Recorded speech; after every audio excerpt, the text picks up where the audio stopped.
কোথাও থেকে বেরিয়ে আসার পরেই যেন মনে হয় ঘুমের মধ্যে দেখতে থাকা রঙিন একটা স্বপ্নকে বাস্তবতা এক ধাক্কা দিয়ে বলে ওঠে, উঠে পড়ো, তুমি আবার সেই পুরনো রুটিনে ফিরে এসছো। আমিও ঘুমের ঘোর কাটিয়ে নিজেকে বোঝালাম, চলো, অনেক কাজ পড়ে আছে, সেগুলো সেরে ফেলো আগে। নমস্কার, আমি শ্রীতনু। আশা করি সবাই খুব ভালো আছেন, আর আমরাও বেশ ভালোই আছি। ফিরেই তো দেখি ফ্রিজ একদম খালি। তো আমরাও সকাল সকাল একটা ডাব খেয়ে উদর আর মস্তিষ্ক ঠান্ডা করেই চললো ভোলা কাঁধে ঝোলা নিয়ে বেরিয়ে পড়লাম মাছের বাজারে।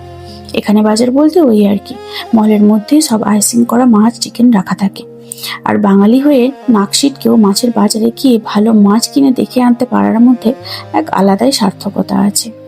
তো যাই হোক, দুপুরে বানালাম চিকেনের ঝাল ঝাল কষা আর শাক ভাজা আর ভাত। খেয়ে একটা ভাত ঘুম দিয়েই ছেলেকে নিয়ে বেরোলাম পার্কের উদ্দেশ্যে।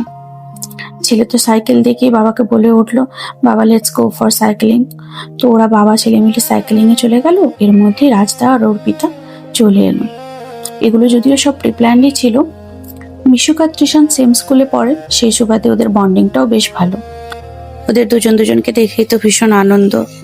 ওরা একটু খেলে নিল, আমরা একটু সবাই মিলে আড্ডা মারলাম। তারপর ম্যাকডোনাল্ডস ডিনার করে আমরা সবাই ওদেরকে সি অফ করে বাড়ি ফিরলাম। আজকের মতো তাহলে এখানেই। সবাই খুব ভালো থাকবেন, সুস্থ থাকবেন, নিজের খেয়াল রাখবেন।